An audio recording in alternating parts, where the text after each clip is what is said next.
Obrigado, Paizinho, por poder estarmos juntos. Obrigado por Tua graça e Tua bondade. Obrigado por Tua misericórdia conosco. Pedimos que venhas falar aos nossos corações. Ministra sobre nós, Pai. Te peço, em nome de Jesus. Eu comentei com vocês de um cântico que eu conheci recém-convertido, mas tem um outro cântico recém-convertido que marcou muito para nós. Diz assim: eu te amo, Deus, e com minha voz te adorarei, ó meu Deus, e te entoarei,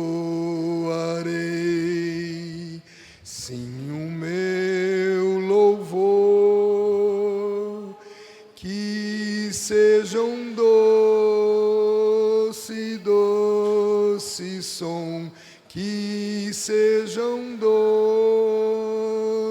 doce som para ti. Talvez esse cântico seja o culpado, o responsável de eu não dar nem bola para cantar com a minha voz.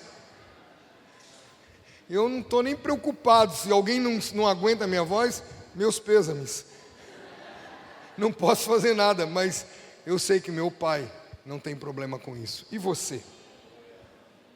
O que é mais difícil para você?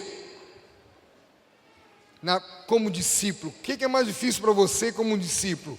Obedecer, renunciar a tudo, negar a si mesmo, tomar a cruz, fazer discípulo, amar ao próximo. O que é mais difícil para você?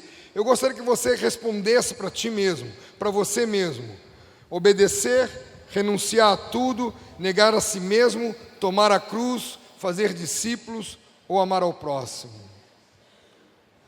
Sem dúvida, o mais difícil para qualquer um de nós é obedecer sempre. Obedecer e renunciar a tudo. Obedecer e negar-se a si mesmo. Obedecer e tomar a cruz. Obedecer e fazer discípulos. Obedecer e fazer silêncio. Oh, isso aqui é difícil. Parar de falar. Obedecer e amar o próximo. Obedecer e louvar em toda e qualquer ocasião. Obedecer prontamente. Obedecer com alegria. Obedecer sempre. Como você é? Você é um discípulo obediente? Qual é a tua característica como discípulo? Pronto para a obediência? Gálatas 2:20, ninguém precisa abrir a Bíblia, porque todos sabem de cor. Gálatas 2:20. Vamos repetir? Estou crucificado com Cristo. Logo já não sou eu quem vive, mas Cristo vive em mim. E este viver que agora tenho na carne, vivo pela fé no Filho de Deus, que me amou e a si mesmo se entregou por mim. Novamente.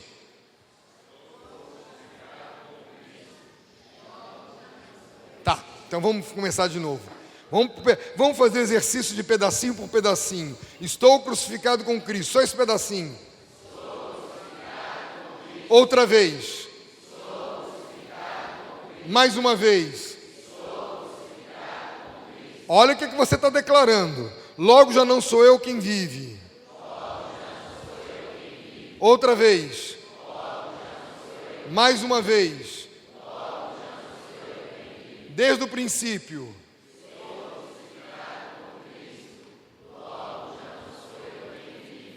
Eu tenho que tapar minha boca porque vocês ficam lendo meus lábios? Não. Que eu sou bobo?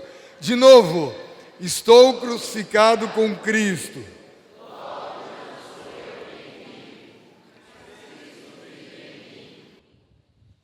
Gálatas 2:20. Saulo. É você, esse aqui é o Saulinho, esse aqui é o Saulão. Saulo.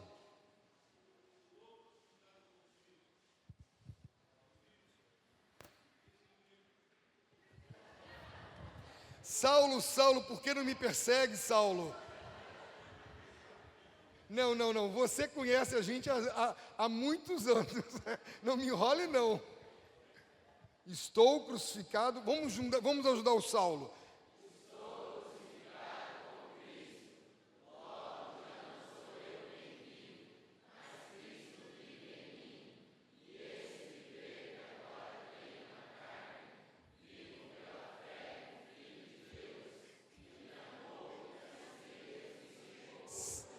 Saulo fica rindo tanto que não consegue nem repetir junto. Eu fui pego, sou eu? Não, mas é meu filho. Não,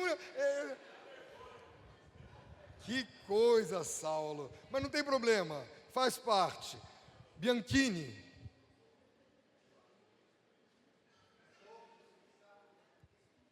Ah, mas não pode ler, não.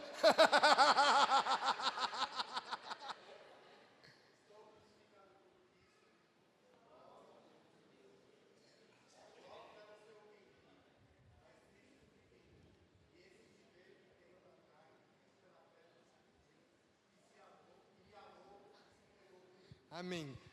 Eu diria que eu daria nota 7,5. Mas tá bom.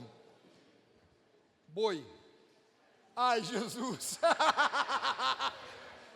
Boi, pode pedir ajuda ao bezerro, boi. Boi. Eu sabia que você não estava esperando, por isso que eu te chamei. Gente, a gente conhece o Flávio há muitos anos, então a gente pode perturbar sem problema.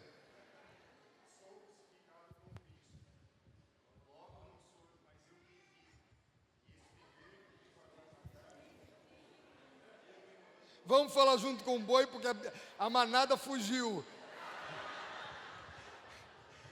Juntos. Estou crucificado com Cristo.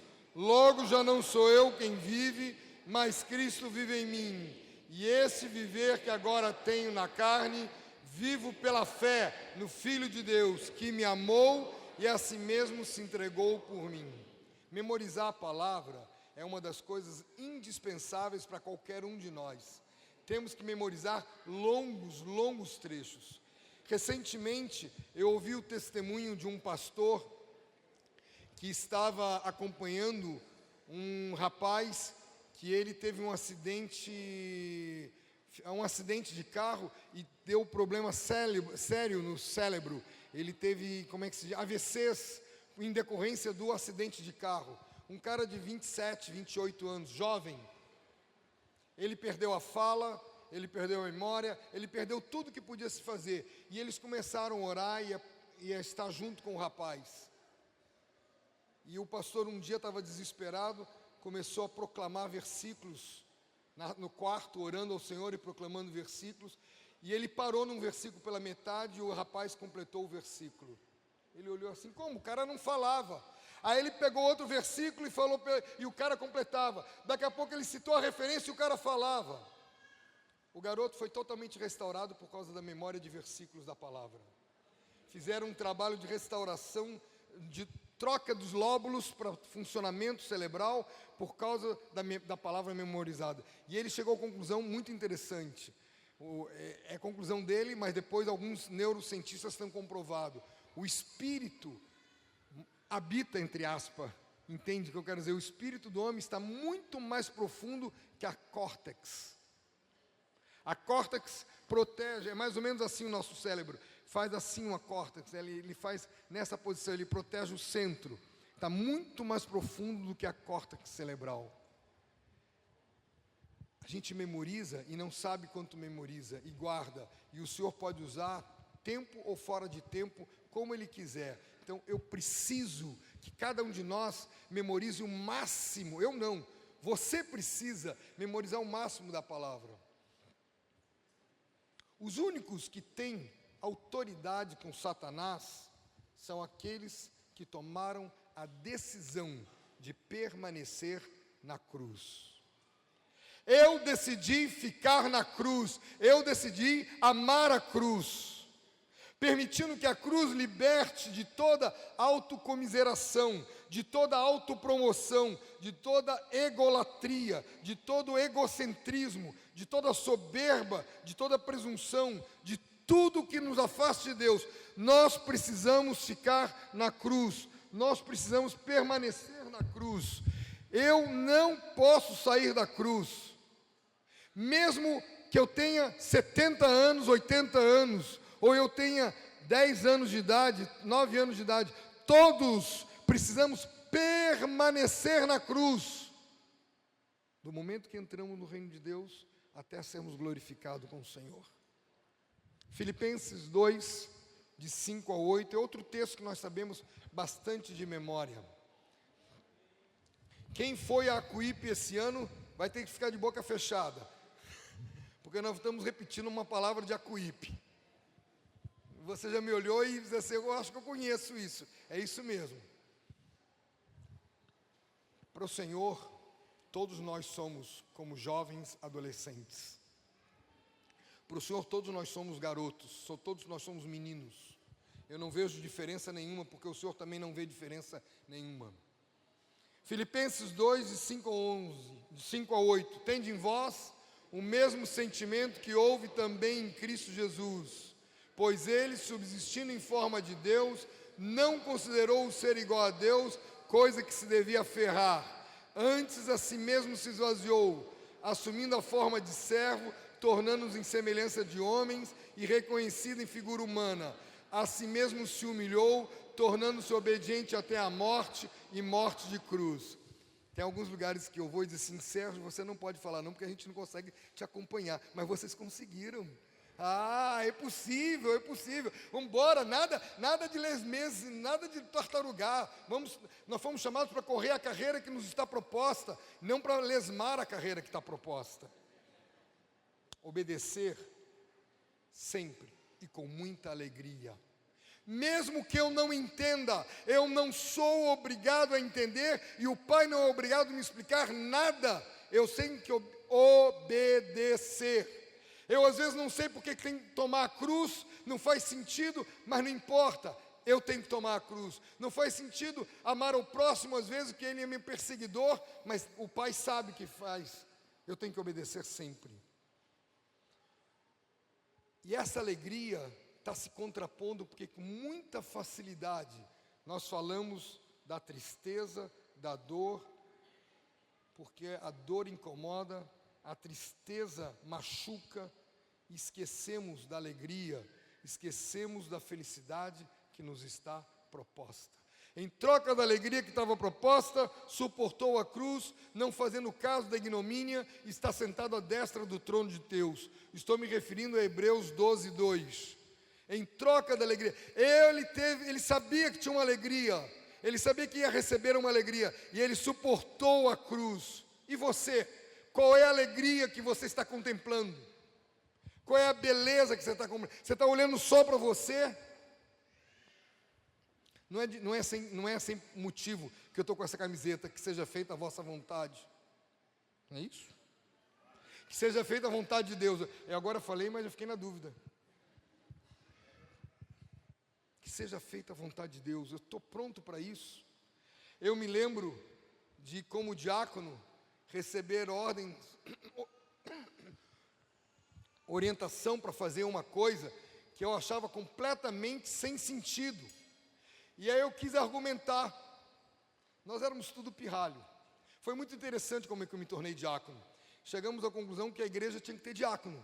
E aí viraram assim: Sérgio, você vai ser diácono. O que é um diácono? Vai estudar, vai ver você, vai pesquisar o que é um diácono. Nós não temos a menor ideia do que faz um diácono. Isso há 44 anos atrás.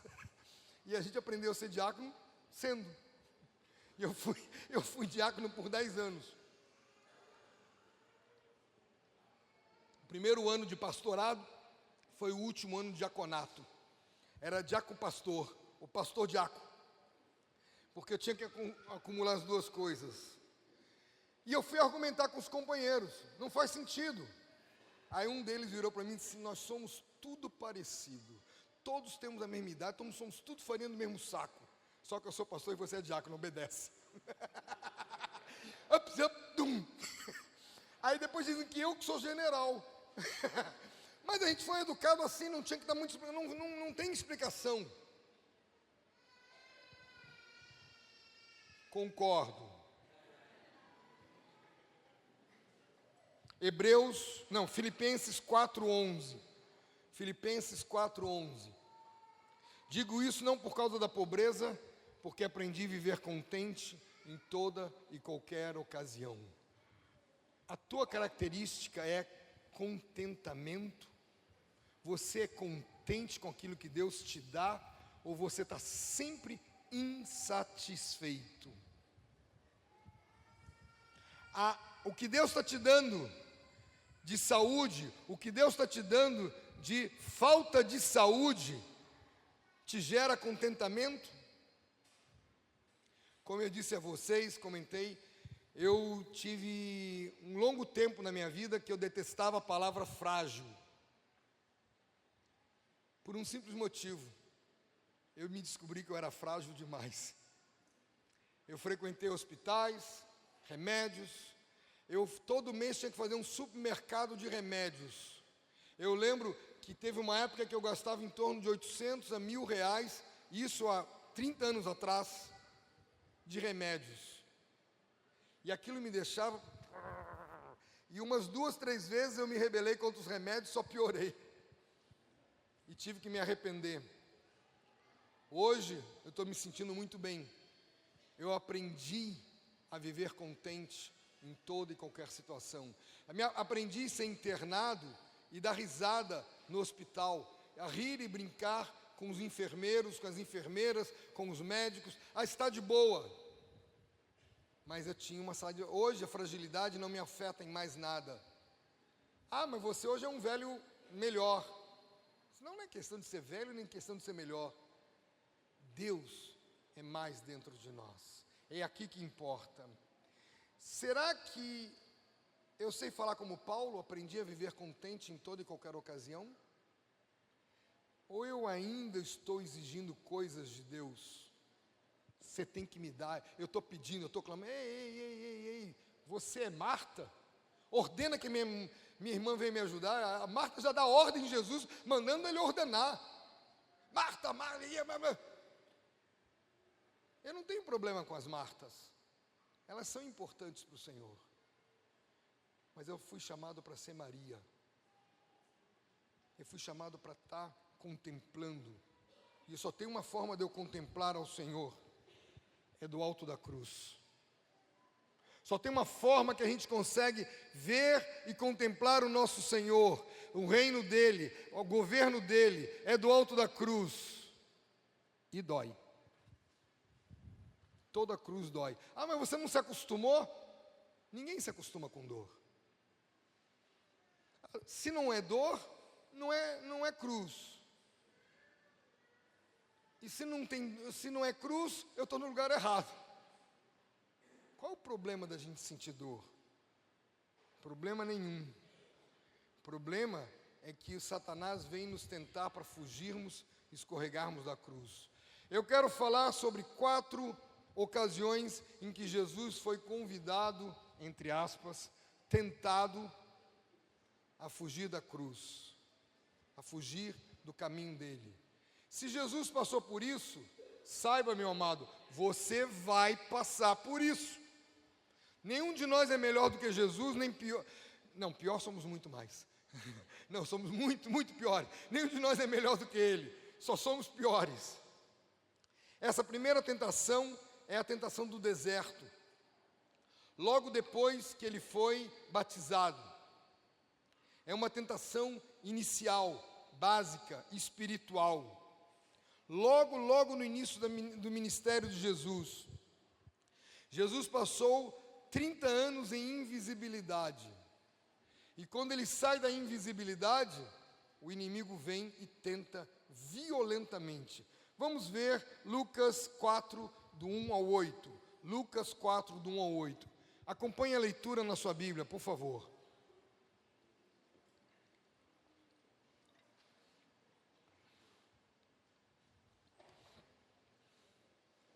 Jesus, cheio do Espírito Santo, voltou do Jordão e foi guiado pelo mesmo Espírito ao deserto.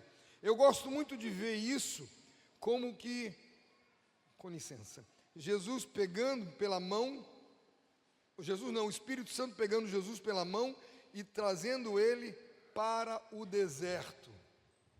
Porque é essa expressão, ele não foi obrigado, ele foi convidado, ele foi atraído, ele foi trazido para o deserto. Durante 40 dias, sendo tentado pelo diabo, nada comeu naqueles dias, a fim dos quais teve fome. Esse é um outro versículo que me consola, porque Jesus teve fome, eu sempre tenho fome. A diferença é que eu tenho sempre, ele tem de vez em quando.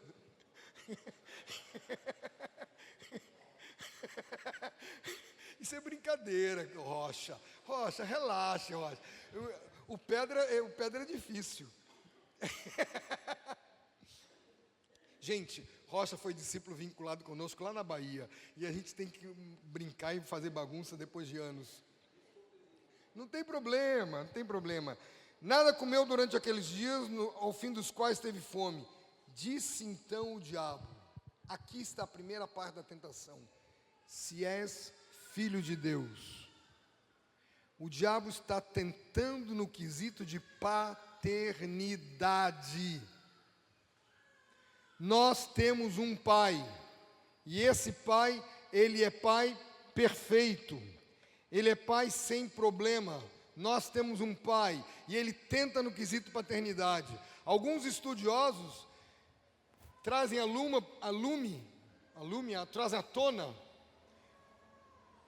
sei lá, obrigado Jesus, trazem à tona o fato de que Jesus foi adotado por José. Jesus não é filho de José, Jesus é filho de uma mãe solteira. É muito curioso a gente observar esse detalhe. E é como se ele não tivesse paternidade.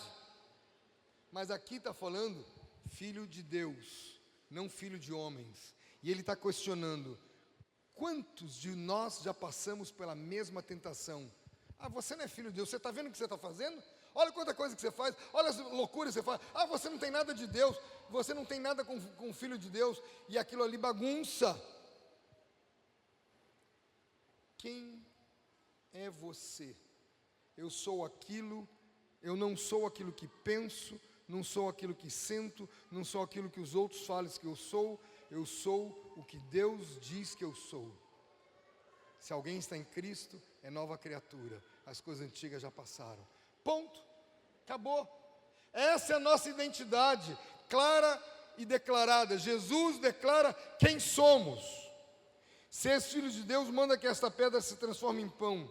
Mas Jesus lhe respondeu: está escrito, não só de pão viverá o homem. E elevando-o, mostrou num momento todos os reinos do mundo. E disse o diabo: dar-te-ei toda essa autoridade e glória desses reinos, porque ela me foi entregue, e dou a quem quiser. Portanto, se prostrado me adorares, toda será tua.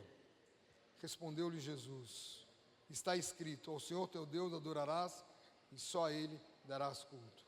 Satanás está oferecendo uma conquista sem morte, uma coroa sem cruz, poder sem sofrimento, exaltação sem humilhação. Impossível! Não teremos conquista sem morrer, não teremos uma coroa sem cruz, não teremos poder sem sofrimento, não teremos exaltação sem passarmos pela humilhação. Nenhum de nós. O problema é que nós não gostamos disso. Nós queremos o caminho fácil. O problema é que todos nós queremos o caminho fácil. Como é você diante da tentação de Jesus? Como é você quando você passa por esta mesma tentação? Pai querido, mostra os nossos corações. Coloca como um raio-x, revela-nos, te peço, em nome de Jesus. Segunda ocasião, os gregos e Jesus. É uma tentação conceitual, filosófica. É algo, já não é inicial nem espiritual, é uma coisa mais filosófica. João 12, de 20 a 28. João 12, de 20 a 28.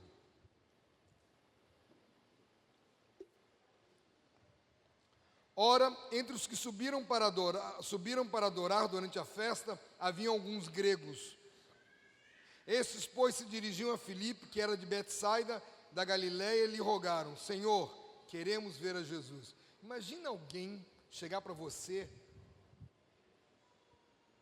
cara, me fala de Jesus, eu quero ver Jesus. Se eu conseguir um contato quente, alguém que está pulando no meu barco, um peixe grande, ele está pedindo para ver Jesus. E é mais ou menos o que ocorre aqui, um contato quentão. Filipe foi dizê-lo a André, André e Filipe comunicaram a Jesus. Preste atenção na resposta de Jesus. Olha que tremenda essa resposta. Respondeu-lhe Jesus: é chegada a hora de ser glorificado o Filho do Homem. Em verdade vos digo, se o grão de trigo caindo em terra não morrer, fica só. Mas se morrer, produz muito fruto. O que tem uma coisa a ver com outra? Ele está sendo levado para conhecer Jesus, e Jesus dá uma resposta que ele tem que morrer. Jesus já sabia o que aqueles gregos queriam com ele. Jesus tinha noção do que aqueles gregos tinham com ele. Em 2007, fiz uma viagem para a África, para Moçambique, para conhecer o ministério, para poder ver como a gente poderia ajudar em Moçambique. Eu fiquei 15 dias em Moçambique, foi uma viagem muito, digamos assim, doida, no mínimo. Porque numa quinta-feira, às 9 horas da noite, disseram para mim: você vai para Moçambique. Terça-feira eu estava em Moçambique. E eu gosto de planejar, eu gosto de programar, eu gosto de organizar, de estudar o local. Eu não tive tempo de absolutamente nada. Porque de sexta para terça-feira, eu tive que passar por vacinação, documentação, preparar, comprar passagem, embarcar e chegar terça-feira em Moçambique. Foi assim uma viagem, no mínimo, doida. E eu pus o pé, eu cheguei em Moçambique, e 2 dias depois Deus começou a falar comigo: se o grão de trigo caindo em terra não morrer, fica só. Eu disse: pô, que legal, obrigado, paizinho. No dia seguinte, a mesma coisa. No outro dia, a mesma coisa. No outro dia, a mesma coisa. Lá pelo 12º dia, assim: pai, não estou entendendo nada. O disco quebrou. Só fala a mesma coisa. Me explica, porque eu estou muito tapado, eu não estou conseguindo entender. E o Senhor começou a dizer para mim: Salvador, o Brasil, é um grande celeiro, cheio de frutos novos e velhos. Mas se os frutos ficarem dentro do celeiro, vão apodrecer todos. Vão ficar inúteis para a obra. Eu preciso sair, expandir. Eu não tenho que me agarrar a nada. E eu era extremamente agarrado. Se um discípulo dissesse para mim: eu estou pensando sem pensar. Não pense em sair daqui porque você... E daqui a pouco, você vê que a gente abandona a Rocha, embora, vai Rocha Simone, vai um... E eu comecei a entender que eu tinha que liberar todos os discípulos, e começamos a liberar os discípulos para diversos lugares. Eu não sou dono de ninguém, isso eu sempre soube. E não sou coordenador de ninguém, mas eu tenho que fazer morrer dentro de mim as coisas que Deus quer que eu morra completamente. E Jesus está dizendo: se o grão de trigo, ele mesmo, não morrer, ele vai ficar só. Mas se ele morrer, produz muito fruto. Assim foi quando a gente perdeu o nosso terceiro filho. Passado um tempo, 1 mês, 1 ano, 2 anos, sei lá, não 1 ano não. Passado uns 2, 3 meses, eu fui perguntar a Jesus por quê. Se eu podia perguntar a ele por quê, Jesus, você pode perguntar por quê. Então por quê? Ele disse: vai ver o significado do nome que você deu para o teu filho. Eu tive que fazer certidão de nascimento, guia de óbito, todo o processo, porque ele viveu 9 horas e meia, então tem todo um processo, teve que ter caixão, teve que ter sepultamento, é um processo bastante doloroso para os pais, bastante doloroso, e o diaconato nos serviu prontamente, tomou conta, mas eu tive que registrar por nome, e eu fui ver o significado do nome. Eu tinha dado para o nosso filho o nome de Esdras, que é um nome que eu gosto muito, muito. E quando eu vi o significado do nome, eu entendi. Esdras significa socorro de Deus. E o socorro de Deus só vem com a morte. Deus precisava que nós perdêssemos aquele filho, para que nós tivéssemos um coração pronto para a adoção de filhos. O socorro vinha pela morte. E mudou muito nossa cabeça. Todos nós mudamos. Se o grão de trigo cair em terra não morrer, fica só. Mas se morrer, produz muito fruto. Quem ama a sua vida, perde-a. E aquele que odeia a sua vida neste mundo, preservá-la para a vida eterna. Se alguém me serve, siga-me. E onde eu estou, ali estará também meu servo. Se alguém me servir, o Pai honrará. agora está angustiada a minha alma. Que direi eu? Pai, salva-me desta hora. Mas precisamente mais precisamente com esse propósito vim para esta hora. Pai, glorifica o teu nome. Então veio uma voz do céu e disse: eu já te glorifiquei e ainda glorificarei. Quem ouviu essa voz? Os discípulos. Quem mais? Os gregos.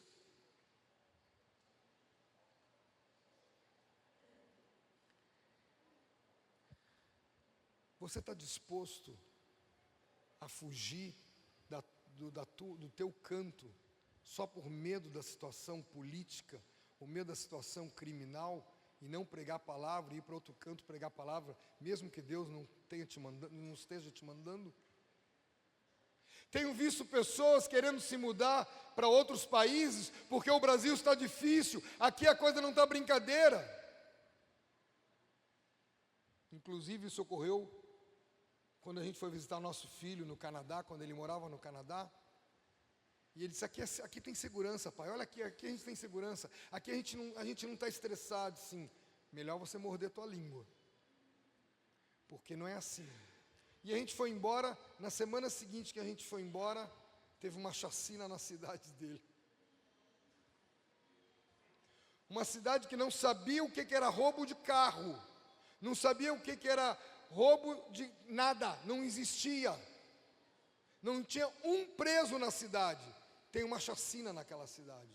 E morre a esposa de um companheiro dele, que era policial.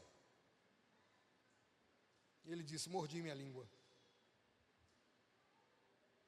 Não é cidades e países que são segurança. A nossa segurança é Deus. A nossa certeza é Deus. A nossa vida é com Deus. Mas o inimigo quer propor que a gente fuja da morte.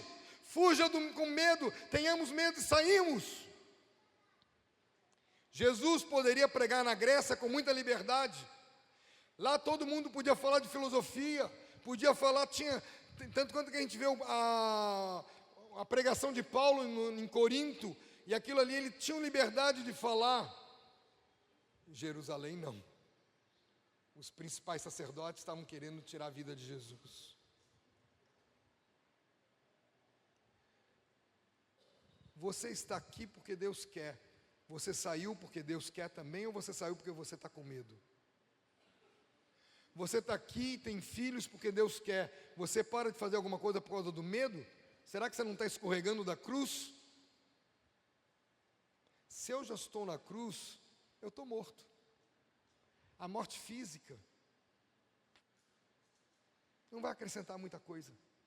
Talvez vá libertar muita coisa. Jesus não aceitou nenhum atalho para a eternidade.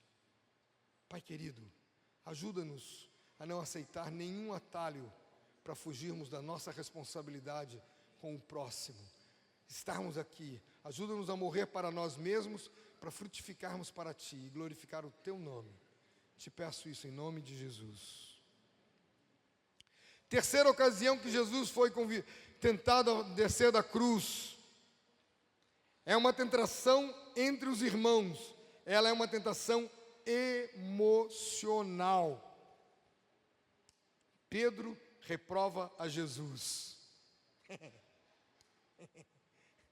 Aqui a coisa começou a ficou mais forte. Qual é a tua, Pedro?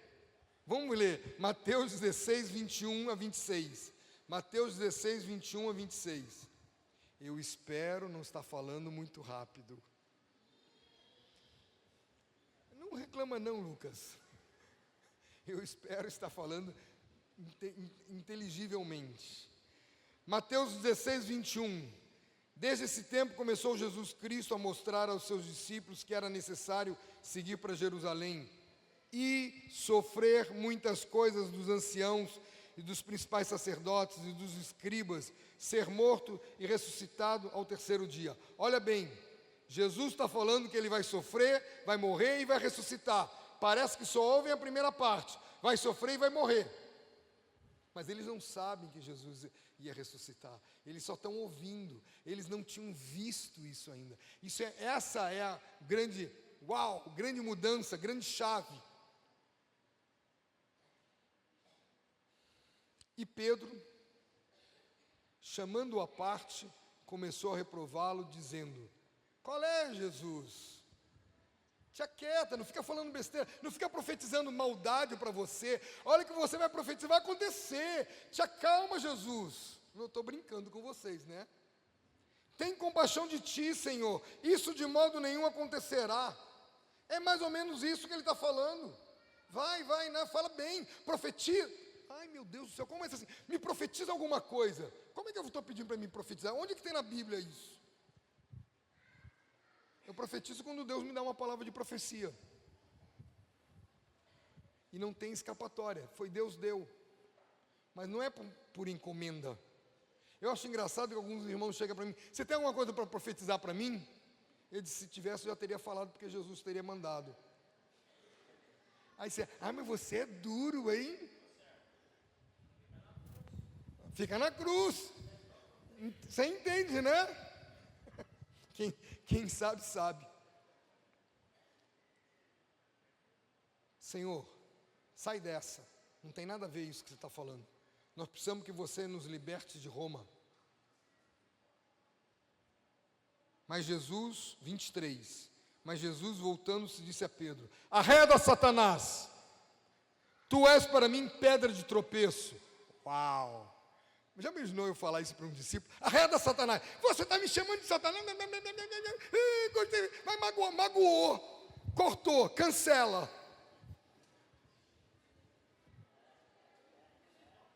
Sabe o que acontece? Nós estamos num mundo completamente fragilizado emocional. E nós não estamos ajudando a vencer isso. Nós estamos cooperando com a fragilidade emocional.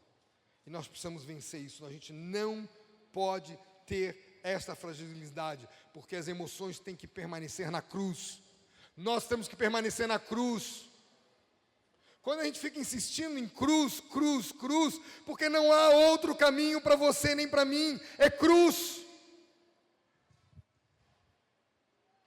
Arreda, Satanás, tu és para mim pedra de tropeço, porque não cogita das coisas de Deus, e sim dos homens. Então disse Jesus a seus discípulos: se alguém quer vir após mim, a si mesmo se negue, toma a sua cruz e siga-me. Quem quiser, pois, salvar a sua alma, porque a palavra vida que está aqui é psique, é alma. Quem quiser, pois, salvar a sua alma, perdê-la-á. E quem perder a sua alma por minha causa, achá-la-á. Que aproveita o homem ganhar o mundo inteiro e perder a sua alma? Que daria o homem em troca de sua alma? Tua alma está na cruz?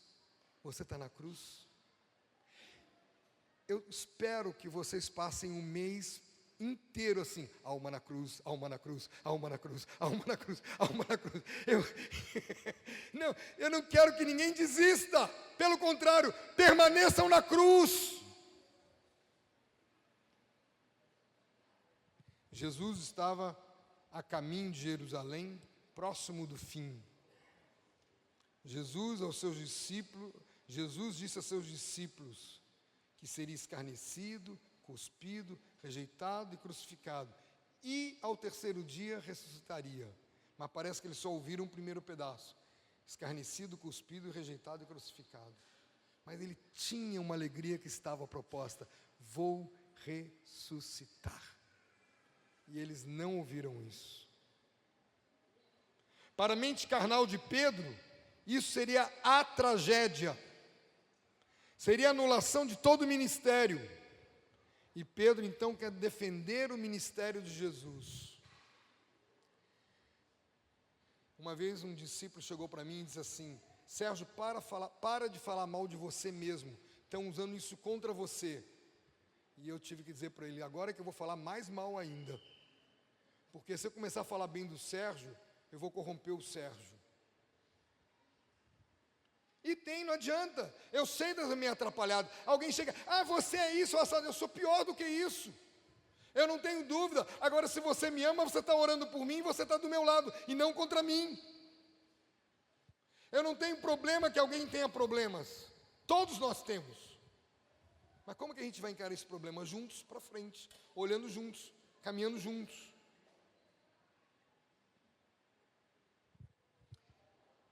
E Jesus deixa claro que a cruz não era só para ele. Marcos 8, 34 a 38, que nós já conhecemos bem de cor, mas faz parte da nossa catequese memorizar. Então, convocando a multidão e juntamente seus discípulos, disse: se alguém quer vir após mim, a si mesmo se negue, tome sua cruz, tome sua cruz, tome sua cruz, tome sua cruz. Não é tome a minha cruz, tome a sua cruz, tome a sua cruz.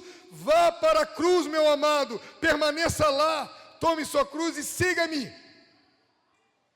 Qual a diferença de negar a si mesmo e tomar a cruz? Quem sabe a resposta, não responda. Por favor, deixe os outros pensarem. Alguém se anima? Bom dia, meu nome é Sérgio, fiz uma pergunta e adoraria a resposta. Qual é a diferença entre tomar a cruz, negar a si mesmo e tomar a cruz? Negar a si mesmo e tomar a cruz, qual é a diferença? Você sabe a resposta? Eu. Por que eu? Porque eu sabia que você não queria que eu te chamasse. Eu estou vendo na cara.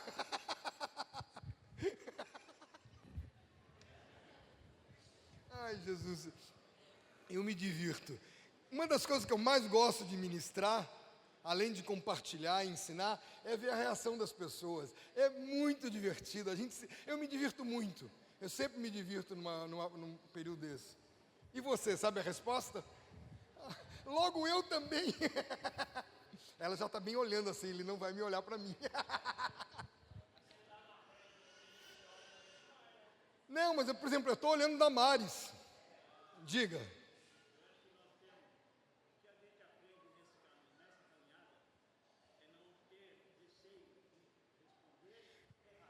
Pronto. Qual é o teu nome mesmo? Nilon. Nilon está dizendo que uma das coisas que nós aprendemos nessa caminhada é não ter receio de responder errado. 10. Eu não tenho que ter receio de responder errado, mas eu tenho que ter receio de não ter coragem de responder. Quem mais se anima? Si. Você deve conhecer essa resposta. Amnésia, sim. Me enrola que eu gosto, Si.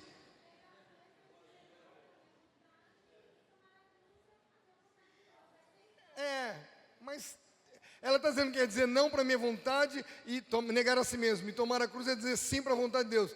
Mas está um pouco fraco. Eu queria mais profundo. Gente, é muito simples. Eu não sei ninguém aqui que se está negando a si mesmo, porque negar a si mesmo é invisível, é algo interno. Ninguém vê o outro negando a si mesmo. Tomar a cruz é visível. Eu vejo que ele tomou a cruz, ele deu segunda milha, andou a segunda milha, andou outro passo, deu a cara palmatória, ele vai adiante. Ele negar a si mesmo é interno. Tomar a cruz é externo, é visível. É isso aí.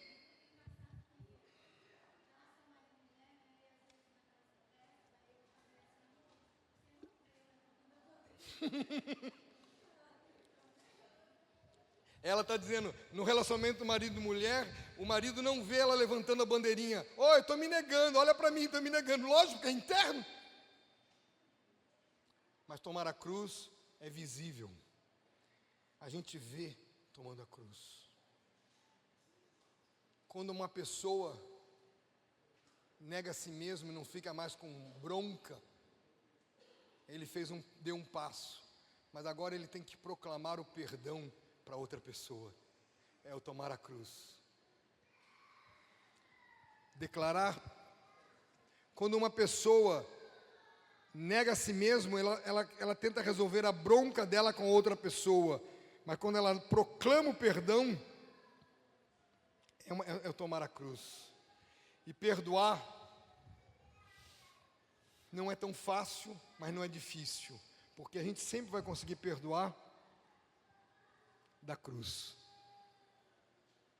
Eu preciso permanecer na cruz para perdoar meu irmão, perdoar minha irmã, perdoar minha esposa, perdoar meu filho, perdoar meu companheiro.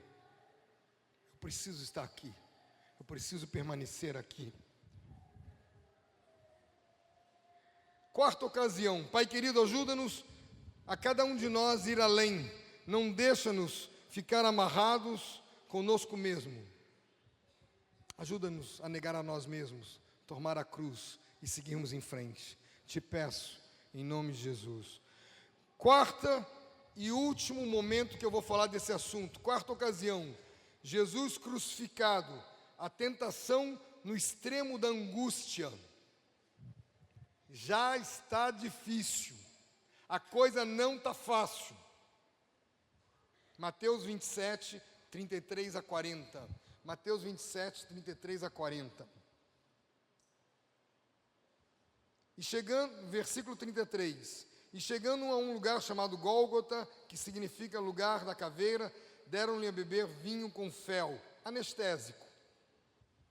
Vinho com fel é uma forma de anestésico. Mas ele, provando, não quis beber.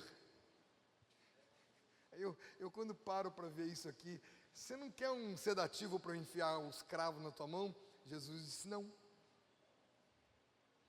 A gente pede, não só me dê cravo, mas me deixa completamente dopado. Desculpe a inferência que eu vou fazer agora. Quantos de nós preferem os remédios psiquiátricos do que tomar a cruz? Quantos de nós preferem se esconder atrás? Não estou dizendo que é proibido tomar remédio, por favor, eu não estou dizendo isso. Eu estou dizendo pessoas que preferem se justificar com os TDAHs da vida, os TAA da vida, com todos os problemas. E eu não estou falando de pequenos, eu estou falando de marmanjos. Final do ano de 23, eu recebi uma mensagem pelo WhatsApp de um irmãozinho. Sérgio, eu quero te pedir perdão porque eu sou TDAH. Aí você sabe que coçou meus dedos, coçou minha língua. Jesus, eu vivi. Mas fui. O que eu tenho a ver com isso? Teu TDAH não está na cruz? Perguntei e mandei de volta. E ele respondeu, você não está me entendendo. Eu disse, quem não está entendendo é você. Se teu TDAH está na cruz, boa, corra! Não, é porque eu recebi o diagnóstico, eu sou TDAH e eu posso fazer coisa que você não vai gostar. E você vai ter que se arrepender, ou eu vou ter que se arrepender, ponto, continua na cruz. E foi um diálogo daqueles muito loucos. Lá pelas tantas ele disse, eu desisto de continuar contigo, conversando. Assim, tudo bem. O irmãozinho não era pequeno, não. O irmãozinho tinha 30 anos de idade. 30, 31 anos de idade. O irmãozinho acabou abandonando a comunhão. Acabou abandonando, se desigrejando. Depois eu soube, espero que esteja em outro canto. Deram-lhe beber vinho com fel, mas ele, provando-o, não quis beber. Depois de o crucificarem, repartiram entre si suas vestes, tirando a sorte, e assentados ali o guardavam.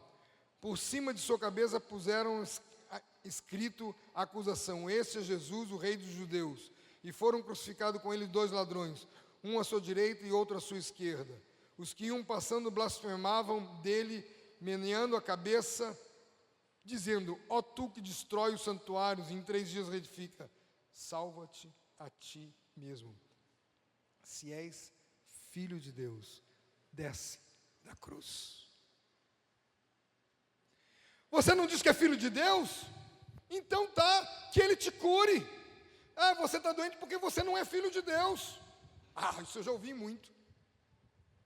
Você deve estar cheio de pecado, porque a quantidade de doenças, agora você teve até um câncer, você deve estar cheio de pecado.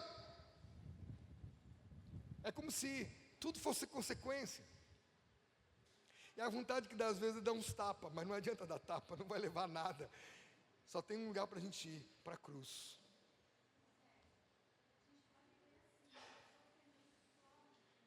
O sofrimento forja, é isso mesmo. Eu não sei se eu comentei com vocês uma frase de Tozer, mas eu gostaria de comentá-la. Tozer diz, Deus dificilmente usará um homem que não tenha passado por uma grande dor. Deus dificilmente não usará um homem que não tenha passado por uma grande dor. E a dor não quer dizer que seja dor física, não.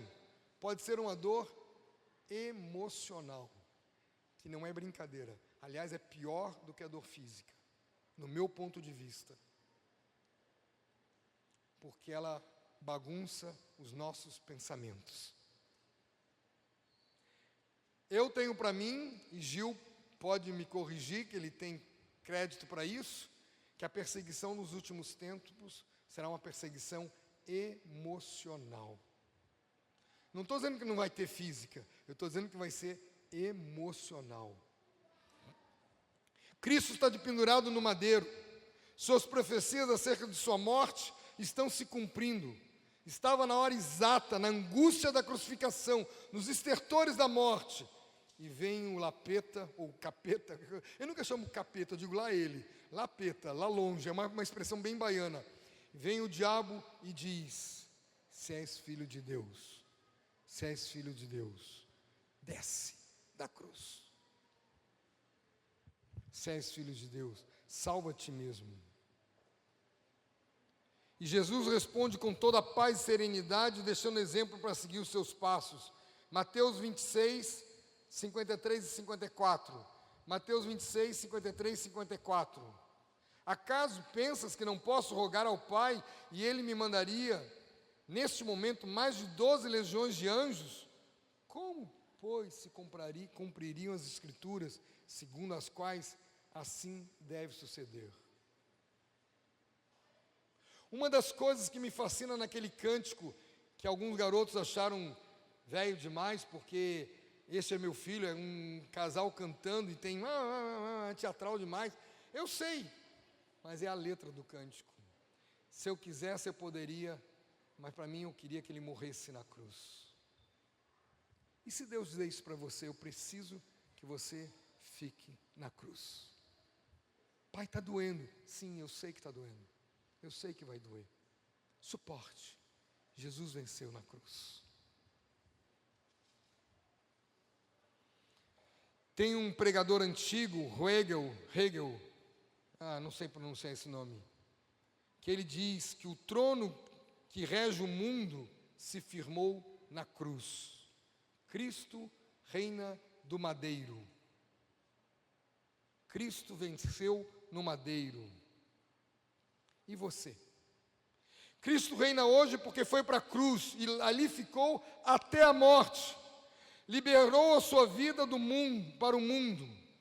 Se o grão de trigo cair em terra não morrer, fica só. Jesus tomou a cruz sem nunca ter cometido nenhum pecado. Ela era minha. Ela era nossa. Presta atenção. Não há um caminho para Cristo e outro para nós. Se somos imitadores de Cristo, não podemos fugir da cruz. Ele nos deixou o exemplo, cruz. A menos que tenhamos muito cuidado, podemos acatar sugestões do inimigo. Essa cruz não é para você não. Fizeram mal, estão te prejudicando, estão te perseguindo. Não olhe para isso não. Saia, vai para outro grupo, abandone, deixa a igreja, desigreje. Nossa carne precisa morrer. Somos bons demais para a cruz. Não, nós não somos bons para coisa alguma. Eu já ouvi irmão dizer para mim, no meu caso a cruz é um erro. Eu disse, erro é você não entender que você tinha que estar mais do que cravado na cruz. Erro é você falar essa asnice. Para quem não sabe o que é asnice, é burrice, mas de uma forma mais delicada. Asno. Uma vez que a cruz comece a obra de aniquilar a nossa velha natureza, Satanás vai nos oferecer muitas possibilidades de descermos da cruz. E alguém pode me perguntar, afinal de contas, o que é descer da cruz? A resposta é bem simples. Sempre que tomamos qualquer atitude para salvar o nosso eu, é descer da cruz. Qualquer atalho para a eternidade, com Cristo, sem passar pela dor, é descer da cruz. Todos os esforços para nos desculpar, nos defender, se proteger, reclamar, salvar o eu, é descer da cruz. A autocompaixão é descer da cruz. A autocompaixão é uma forma de autodefesa. Significa que a pessoa acha ter sido injustiçada e sente pena de si mesmo, porque nada pode fazer a respeito, está fugindo da cruz. Ressentimento é descer da cruz, é uma forma de autodefesa. Significa que a pessoa julga que foi injustiçada e se irrita porque não consegue fazer nada sobre isso, e ela fica logo comigo, por que comigo, por que não escolhe outro, por que não é outro, e a pessoa fica estressada. Revidar é descer da cruz, pois a vingança é uma forma de autodefesa. Ao Senhor pertence a vingança. Ninguém tome vingança para si, porque está roubando de Deus a possibilidade de te defender. Recusa de assumir a culpa, lançando sobre os outros, é descer da cruz. Foi a mulher que tu me deste, está culpando o próprio Deus.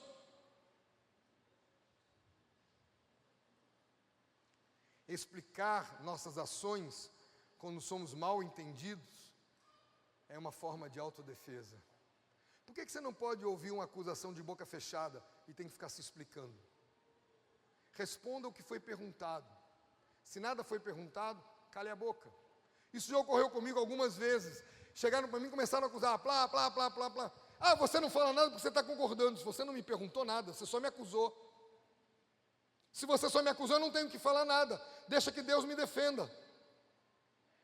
Mas eu te perguntei, o que você perguntou? Não perguntei nada. Quem é que está errado aqui? Você ou eu?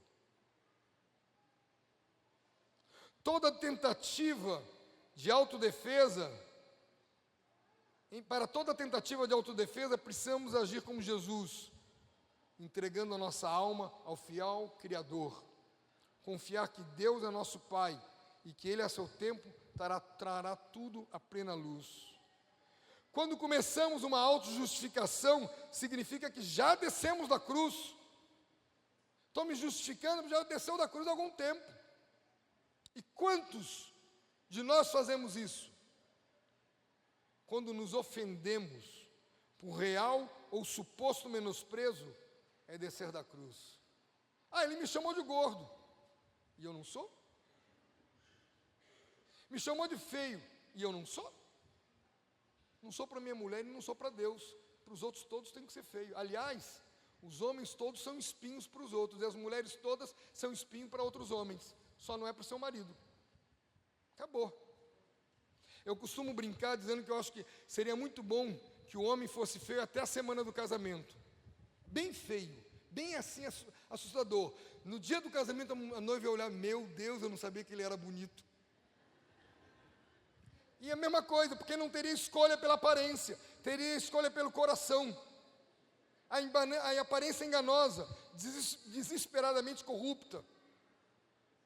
A maior parte da crítica, cortês ou descortês, é uma forma de autodefesa e autojustificação, é descer da cruz. O espírito partidário, que nada mais é que torcer para o meu grupo, para o meu ponto de vista, é uma forma sutil de autojustificação e salvar o eu. A cruz é o verdadeiro segredo da vitória. A cruz é o verdadeiro segredo da vitória. Você está na cruz? Há somente um lugar de poder contra Satanás, na cruz.